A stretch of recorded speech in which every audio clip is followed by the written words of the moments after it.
Hey guys, it's Megan. I'm super excited to be building out the guest list and vague itinerary for the 6th annual Thiel Fellow and Friends ski trip.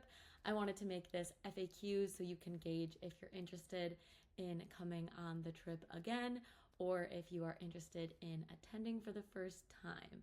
If you were at the trip last year, you'll be excited to know that I have booked the same venue.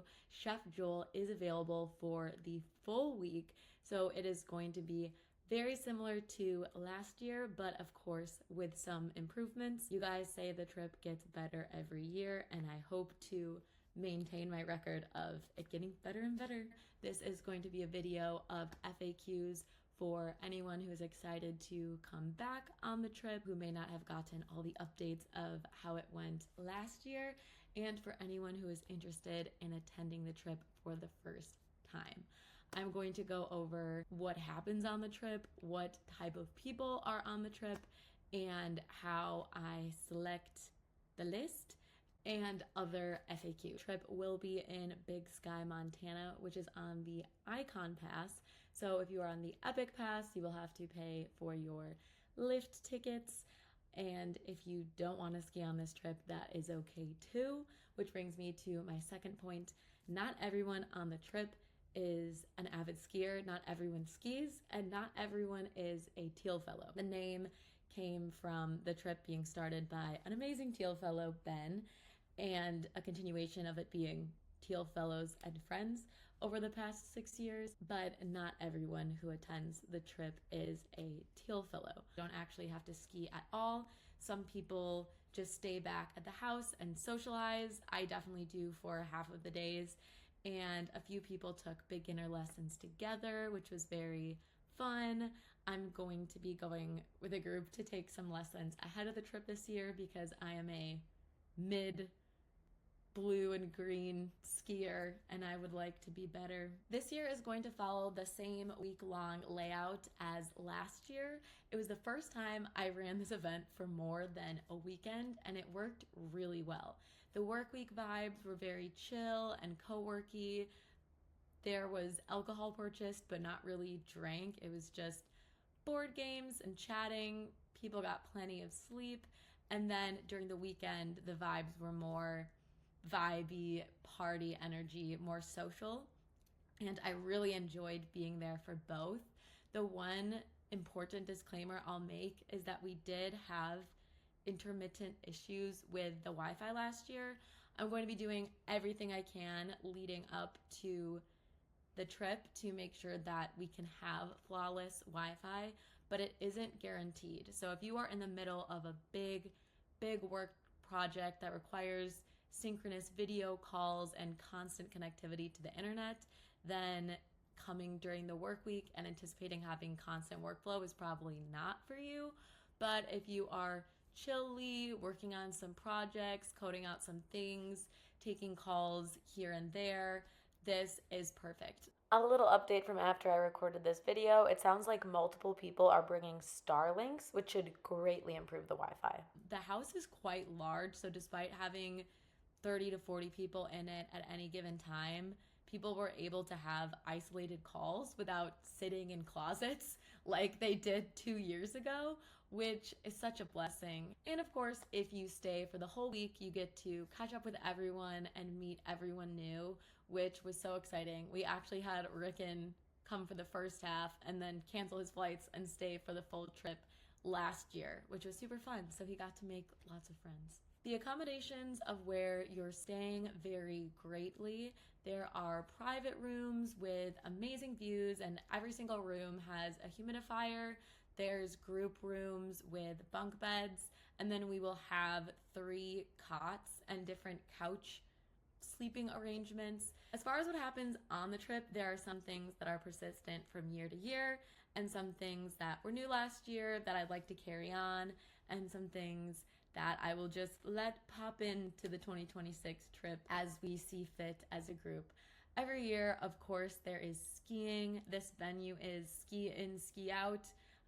Very easy to ski out, not the most fun to ski in, so we're definitely gonna have some rental cars picking people up from the bottom of the slopes because it's a bit of a it's a bit of a trek on the way back.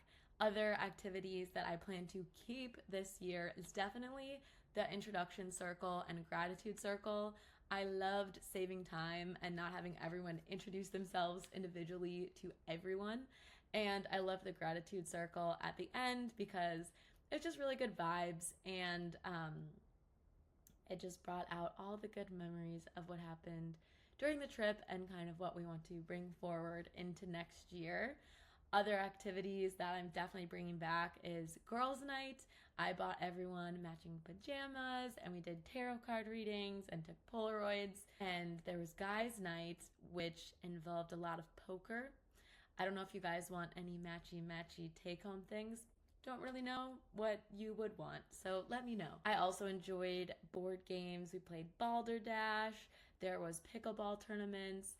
I'm super open to anyone who wants to do dance classes, yoga, improv things, just lots of optional things that people can do if they are excited about it. Mostly the trip is a lot of catching up and chatting in the saunas and hot tubs and out in the snow and on the slopes at different restaurants, at dinners. It's just a very social event.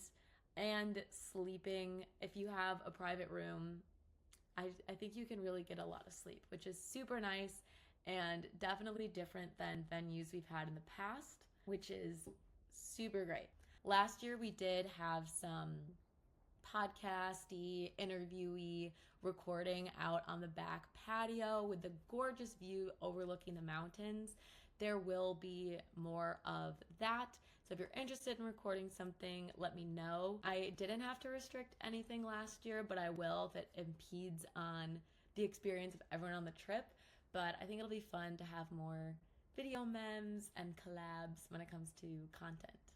As far as who will be there and how to qualify to get an invite, because of the size of the group, most people who apply end up getting an invite.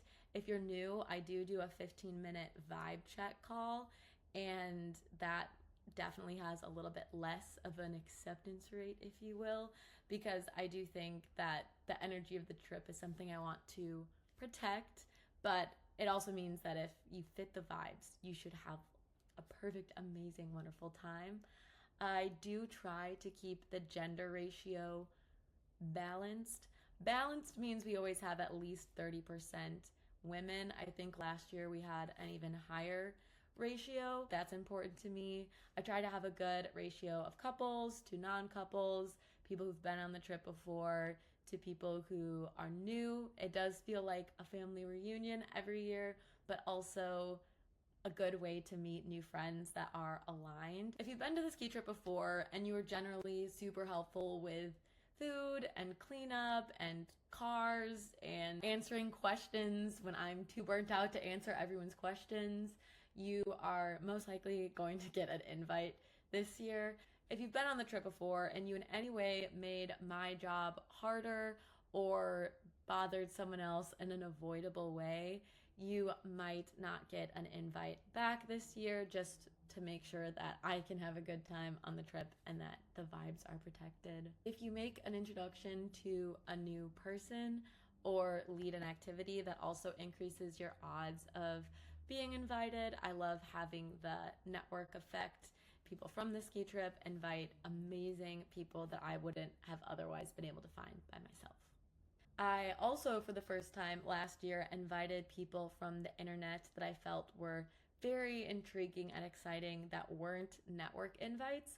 That plus the vibe check actually led to some insanely exciting people on the trip that really added value. So I will be doing that again. And if you don't get an invite, do not worry. I will be hosting other things this year, and it probably has nothing to do with anything negative about you and is more likely that the trip is more full this year. I hate not inviting everyone back, but with the restrictions of the space, I simply cannot. So no hard feelings, and it will just encourage me to do more group activities.